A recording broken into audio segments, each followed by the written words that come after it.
నిన్న రఘురామకృష్ణరాజు గారు కూడా ఏ స్థాయిలో అనుభవించారో అందరికి రాష్ట్రం అంతా తెలుసు.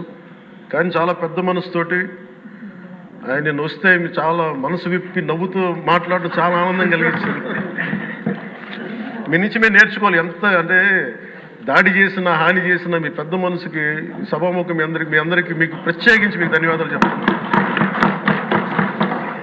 మీ అందరి నుంచి మీ నుంచి స్ఫూర్తి తీసుకుంటాం. మీ నుంచి అంటే తిట్లు తిన్నా కానీ దెబ్బ తిన్నా కానీ ఎంత సహృదయతో ఉండాలనేది మీరు చూపించారు. ఇంకొక యాంగిల్లో శ్రీ నారా చంద్రబాబు నాయుడు గారు నిన్న కూడా చెప్తా ఉన్నారు, వాళ్ళు మన మీద దాడులు చేశారు కదా అని చెప్పి ఈరోజు మనకు 164 సభ్యులు ఉన్నారని చెప్పేసి 21 మంది పార్లమెంట్ సభ్యులు ఉన్నారని చెప్పి మనం కూడా అలా చేయడం సహేతుకం కాదు. చాలా మనం యాజ్ పర్ సిస్టమే వెళ్ళాలి. నిన్న కూడా చాలామంది సభ్యులు మా మీద దాడులు జరుగుతూ ఉన్నాయి, మా మీద బెదిరిస్తున్నారు, ఈ రోజుకి ఓడిపోయి కూడా ఇంకా మన కూటమి సభ్యులందరి మీద బెదిరిస్తున్నారు అని అంటే చంద్రబాబు నాయుడు గారు ఒకటే చెప్పాను, మనం అలాంటి వాటికి నేను విరుద్ధం. మీరు అలా కనుక కాదు, సిస్టమ్ని కాదని కనుక మీరు చేస్తే మీరు నాకు దూరం అవుతారని చెప్పి చాలా స్పష్టంగా చెప్పారు. అది నాకు కూడా చెప్పారు, అది మీకు కూడా వర్తిస్తుందని చెప్పి ఖచ్చితంగా చంద్రబాబు గారు చెప్తున్నాను. ఈ దృష్టిలో ఖచ్చితంగా దాన్ని ఒళ్ళు దగ్గర పెట్టుకుని మేమందరం ఉంటాం sir. Will take your guidance very seriously and committedly sir. వ్యక్తులు చేసిన తప్పుల్ని దయచేసి అది వ్యక్తులకే ఆపాదించాల అధ్యక్ష, పార్టీలకు కాదు. అలాగే ఈ క్రమంలో తప్పులు చేస్తే విధునీతిలో ఒకటి చెప్తారు,